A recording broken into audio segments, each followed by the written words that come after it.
Hello, my dear students of Athena Academy. Today I am going to teach you a new lesson from your Hindi grammar book. The lesson name is अभिकारी शब्द. अभिकारी शब्द.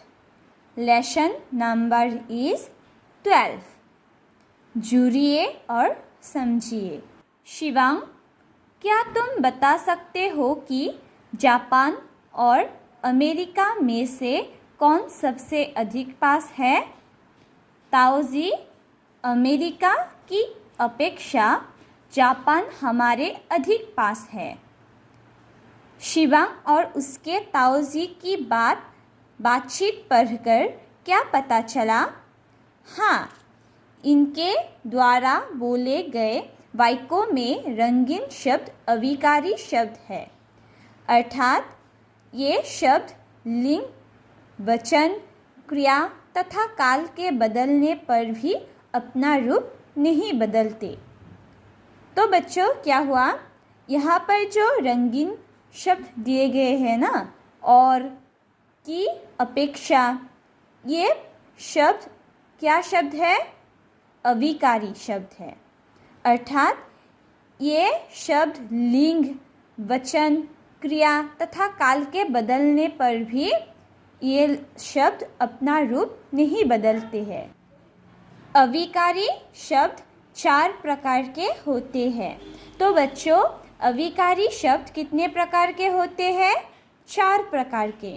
और क्या क्या होते हैं? क्रिया विशेषण, संबंध बोधक, समुच्चय बोधक, विस्मयादि बोधक. तो क्रिया विशेषण, संबंध बोधक, समुच्चय बोधक, विस्मयादि बोधक, 4 प्रकार के अभिकारी शब्द होते हैं. अब देखो यहाँ पर बच्चों, क्रिया विशेषण. क्रिया विशेषण क्या है? अभिकारी शब्द के एक प्रकार है ना, क्रिया विशेषण. चित्रों को ध्यानपूर्वक देखिए और लिखकर बताइए. तो बच्चों, यहाँ पर जो चित्र दिया गया है, तुम लोगों को चित्र ध्यान से देखने को कहा गया है और लिखकर बताने को कहा गया है. तो बच्चा कहाँ चढ़ रहा है? बच्चा कहाँ चढ़ रहा है?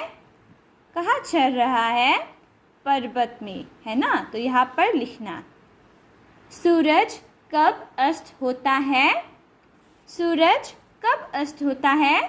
शाम के समय में, है ना. चीता कैसे भाग रहा है? तो चीता कैसे भाग रहा है? तेज, है ना. तो चीता तेज भाग रहा है. अब आप ध्यान दीजिए कि आपके द्वारा बताए गए शब्द बच्चे के चढ़ने का स्थान, सूरज के अस्त होने का काल तथा चीते के चलने का ढंग, अर्थात क्रिया की विशेषता बता रहे हैं. तो बच्चों, आपके द्वारा बताए गए शब्द, मतलब यहाँ पर पर्वत, यहाँ पर शाम और यहाँ पर तेज, है ना.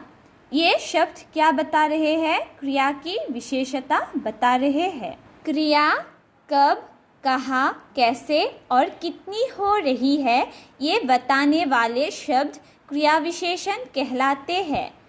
इस प्रकार जो शब्द क्रिया के स्थान, काल, रीति तथा परिमाण संबंधी विशेषताएं बताते हैं, उन्हें क्रिया विशेषण कहते हैं.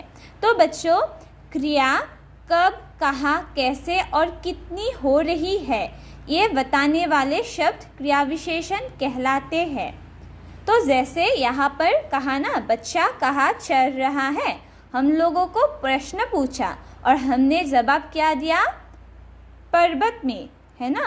पर्वत, बच्चा पर्वत चढ़ रहा है. सूरज कब अस्त होता है? शाम को, है ना. तो ये सारे शब्द क्रिया के विशेषता बता रहे हैं, और जो शब्द क्रिया की विशेषता बताते हैं, उन सारे शब्दों को क्या कहते हैं? क्रिया विशेषण कहते हैं. तो क्रिया विशेषण किसे कहते हैं? क्रिया शब्द की विशेषता बताने वाले शब्द को क्रिया विशेषण कहते हैं। क्रिया विशेषण के भेद। अब बच्चों यहाँ पर देखो क्रिया विशेषण के भेद। क्रिया विशेषण 4 प्रकार के होते हैं। क्रिया विशेषण कितने प्रकार के होते हैं? 4 प्रकार के। और क्या क्या होते हैं? स्थानवाचक, कालवाचक, वृत्तिवाचक, परिमाणवाचक। ओके, तो 4 प्रकार के क्रिया विशेषण होते हैं। और क्रिया विशेषण किसे कहते हैं? जो शब्द क्रिया के स्थान, काल, वृत्ति तथा परिमाण संबंधी विशेषताएं बताते हैं उन्हें क्रिया विशेषण कहते हैं। ओके, और क्रिया विशेषण के प्रकार कितने हैं? 4 है। स्थानवाचक, कालवाचक, वृत्तिवाचक और परिमाणवाचक। अब बच्चों यहाँ पर देखो स्थानवाचक क्रिया विशेषण। ये क्रिया विशेषण शब्द क्रिया के होने का स्थान बताते हैं, जैसे ऊपर, नीचे, अंदर, बाहर, इधर, उधर, दूर, पास, दाएं, बाएं, सामने, पीछे आदि। तो बच्चों क्रिया विशेषण क्या बताते हैं? क्रिया के होने का स्थान बताते हैं। बच्चे बाहर खेल रहे हैं, सारा सामान अंदर रख देता हूँ। ये 2 वाक्य क्या है? स्थानवाचक क्रिया विशेषण के उदाहरण हैं। यहाँ पर बाहर और अंदर ये 2 शब्द क्या बताते हैं? स्थान के बारे में बता रहे हैं, है ना? बाहर, अंदर, है ना? तो ये दोनों वाक्य क्या है? स्थानवाचक क्रिया विशेषण के उदाहरण हैं। स्थानवाचक क्रिया विशेषण जानने के लिए क्रिया के साथ कहाँ, किधर जैसे प्रश्नवाचक शब्दों का प्रयोग किया जाता है। तो स्थानवाचक क्रिया विशेषण पहचानने के लिए हम लोगों को क्रिया के साथ कहाँ, किधर, प्रश्नवाचक शब्द का प्रयोग करना पड़ता है। अब देखो कालवाचक क्रिया विशेषण। ये क्रिया विशेषण शब्द क्रिया के होने का समय बताते हैं। तो कालवाचक क्रिया विशेषण क्या बताते हैं? क्रिया के होने का समय बताते हैं, जैसे कल, परसों, आज, अभी, सदा, जब, तब, हमेशा, रोज आदि। ये शब्द क्या बताते हैं? क्रिया के होने का समय बताते हैं। चलो कल बात करेंगे, मैं अवनी से आज मिलूंगी। तो ये दोनों वाक्य क्या हुआ? कालवाचक क्रिया विशेषण के उदाहरण है। यहाँ पर कल और यहाँ पर आज, ये 2 शब्द समय के बारे में बता रहा है ना? क्रिया के होने का समय बता रहा है। तो ये दोनों वाक्य किसके उदाहरण हैं? कालवाचक क्रिया विशेषण के। कालवाचक क्रिया विशेषण जानने के लिए क्रिया के साथ कब प्रश्नवाचक शब्द का प्रयोग किया जाता है। तो बच्चों कालवाचक क्रिया विशेषण जानने के लिए हम लोगों को क्या करना पड़ता है? क्रिया के साथ कब प्रश्नवाचक शब्द लगाना पड़ता है, शब्द का प्रयोग करना पड़ता है। वृत्तिवाचक क्रिया विशेषण।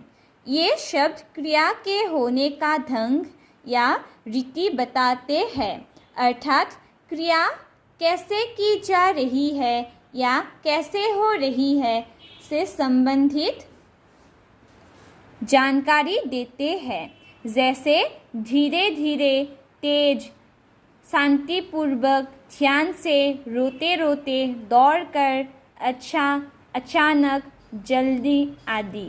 तो बच्चों रीतिवाचक क्रिया विशेषण क्या बताते हैं? ढंग, क्रिया के ढंग या रीति बताते हैं। मेरी बात ध्यान से सुनो। बच्चों चुपचाप बैठो। तो ये दोनों वाक्य रीतिवाचक क्रिया विशेषण के उदाहरण हैं। ध्यान से और चुपचाप। ओके, ये दोनों शब्द क्या है? ढंग या रीति बताते हैं, है ना। रीतिवाचक क्रिया विशेषण जानने के लिए क्रिया के साथ कैसे प्रश्नवाचक शब्द का प्रयोग किया जाता है। तो रीतिवाचक क्रिया विशेषण पहचानने के लिए क्रिया के साथ कैसे प्रश्नवाचक शब्द का प्रयोग किया जाता है, प्रयोग करना पड़ता है। परिमाणवाचक क्रिया विशेषण, ये शब्द क्रिया की मात्रा या मापतोल के संबंध में बताते हैं, अर्थात क्रिया कितनी हुई से संबंधित जानकारी देते हैं, जैसे थोड़ी, आधा, ज़्यादा, कम, काफ़ी, लगभग, खूब, बहुत, अधिक, बिल्कुल, इतना, उतना आदि। तो बच्चों, परिमाणवाचक क्रिया विशेषण क्या बताते हैं?